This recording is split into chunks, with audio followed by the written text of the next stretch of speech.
No time to lose, Jim. Go check out the communications relay and report back. Chop, chop.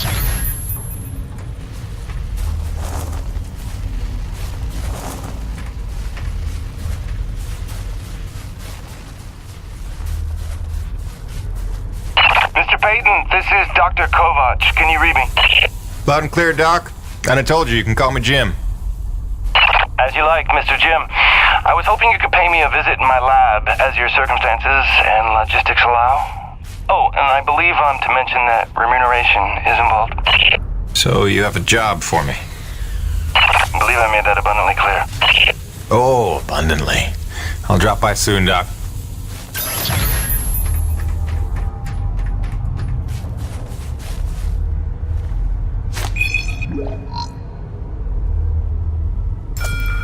Stillwell to the osmosis plant. Stillwell.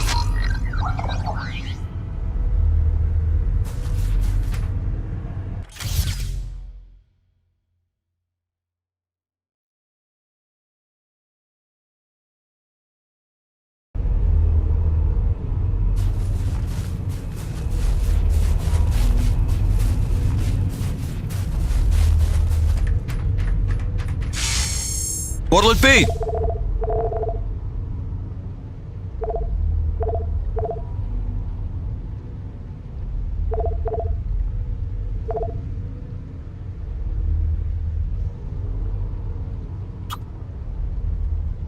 That ought to tone down your recoil quite a bit. Smart purchase, no question.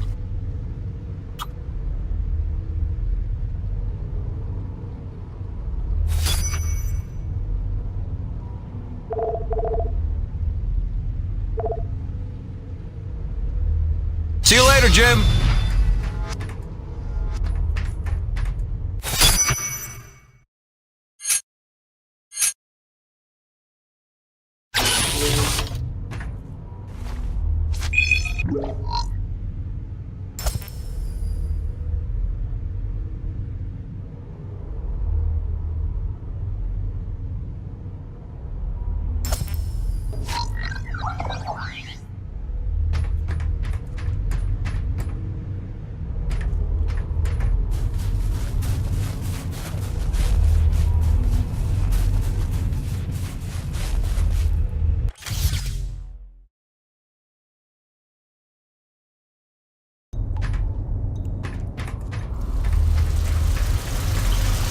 Hey, Jim.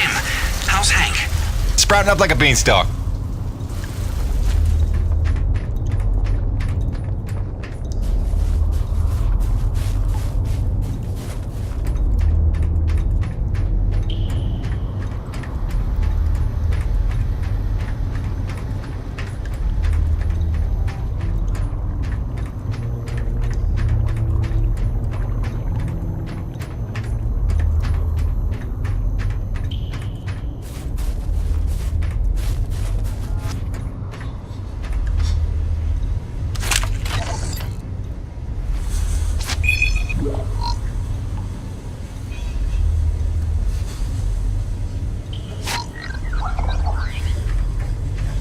Any idea how hard it is to keep a hot meal hot around here? Well, don't you forget to eat before you leave.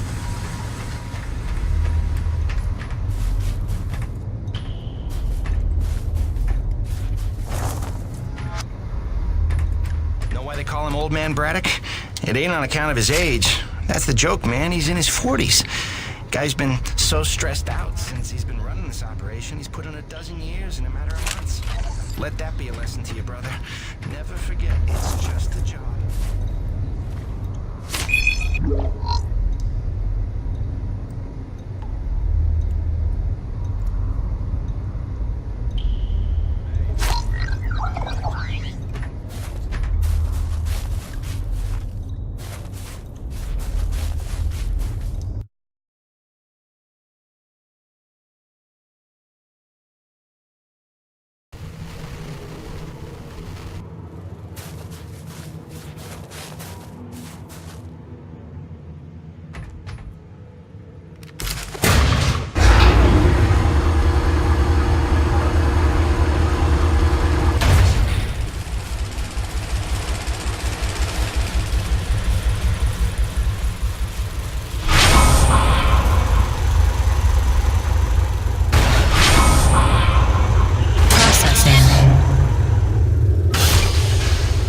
Stand by.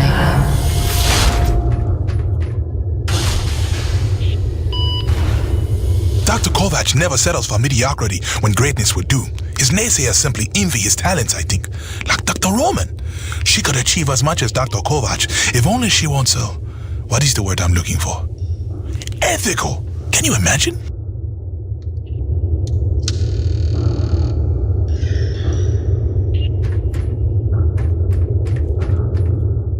Remember that 800-page questionnaire we all had to fill out before we came to this planet? How the hell did Kovac pass the personality screening? He must have cheated, right? I mean, have you spoken to the man? Every time I look at that enormous head of his, I imagine a little alien inside operating at controls. Or maybe a super intelligent lab rat.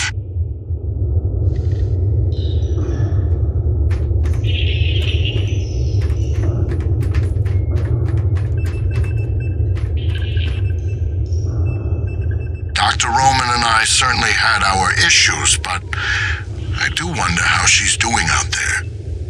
Living off base out in the white like a mountain man is a bit of an overreaction if you ask me, but she was never one for half measures.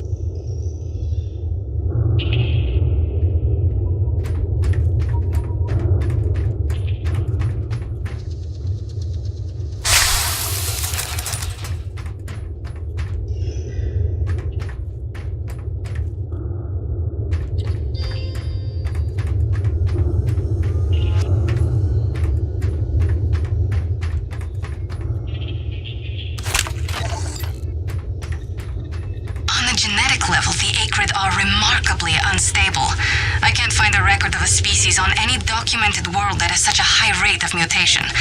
I'm sure the radioactivity level of their blood is no coincidence. Theoretically, if forced by circumstances to adapt for survival, it would only take a couple of generations for an acrid to evolve into a distinctly different form. Exposure to the extreme cold reduces blood flow and constricts your blood vessels, reducing your circulatory system's overall volume and increasing your blood pressure.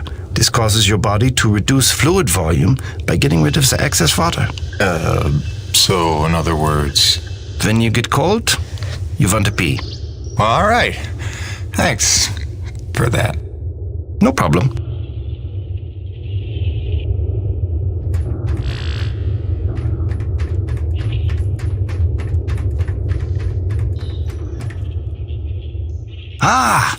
As you are undoubtedly aware, I've been tasked with rendering thermal energy a viable and cost-effective power source. Unfortunately, the T-energy from subterranean sources, while plentiful enough to run the Coronis installation, has a purity level entirely too weak for the audacious experiments we seek to conduct. So the stuff we drill out of the ground, not pure enough for science. If paraphrasing me is critical to your comprehension, then yes. Now listen, the acrid. There are wild variances in their impurity index. Some are promisingly pure, potentially pure enough for our purposes. I need a survey of local acrid, samples of their T-energy in the hopes that we can find one with a pure enough composition. So you want me to kill acrid, basically? Yes. I'm hoping to take advantage of your noteworthy efficiency as a killing machine. So, let us begin with the Sapaya, those wretched things that so bedeviled our arrival.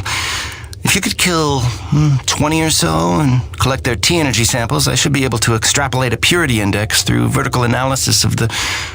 Kill 20 acrid, bring you the spill. That's the gig? All over it. Thanks, Doc. Let me update your map with the best place to look for them based on recent sightings and migration patterns. And if you'd kindly hold still, I'd like to equip a sniffer attachment to your suit's tank. It'll automatically gather samples of T-energy particulates in the air after you've made a kill, so you can just focus on the killing.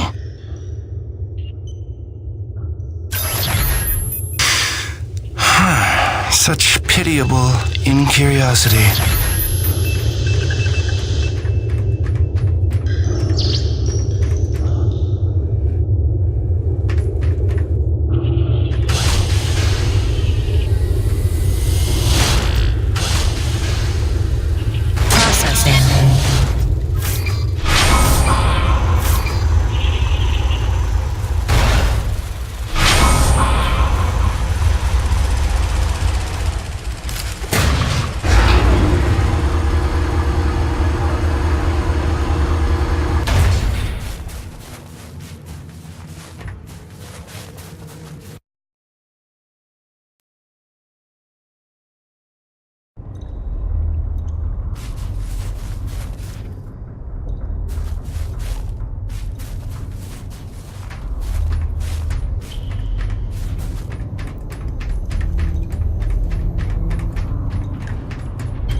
cooked up a de-icing spray so your rig doesn't freeze with every bad storm.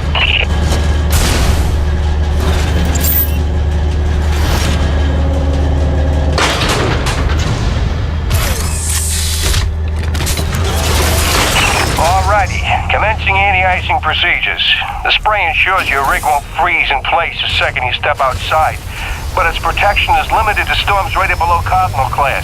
Copy? Anything beyond that? No guarantees.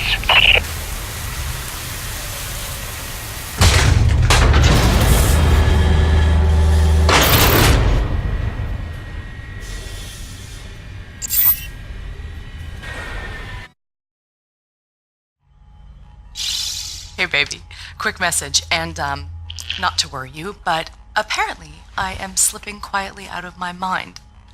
Today I spent the better part of 20 minutes looking for a hat that I was wearing. This week I found my keys in the door, on the outside of course, my slippers in the shower, and my toothbrush in the refrigerator. Because you know how important dental hygiene is to produce. Seriously, what is happening? Unless the little man is telekinetic and evil, moving objects around with his mind just in order to drive me crazy, then your wife has become mentally unbalanced. So, that's good news, right? Yeah. I got things totally under control. I don't know. Kisses.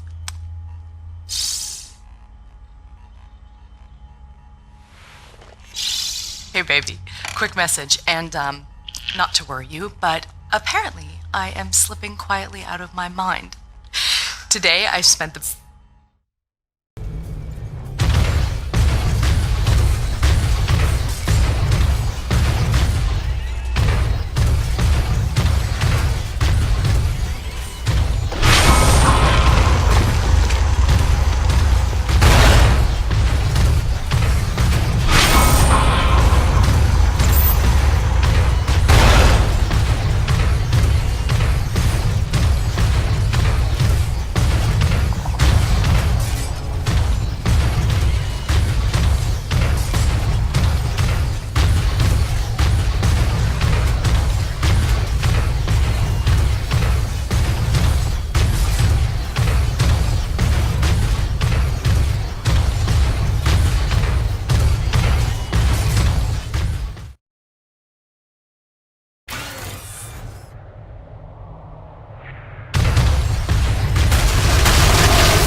Jim, one more thing. There's a pump jack near the fueling depot that's frozen clean over. It's on your way to Shackleton's Peak, roughly. You should make good time getting there. Stop by and clear it off with your rig. In fact, you can consider that a standing contract. Anytime you see a frozen pump jack, just clear it off and invoice me later.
Broken.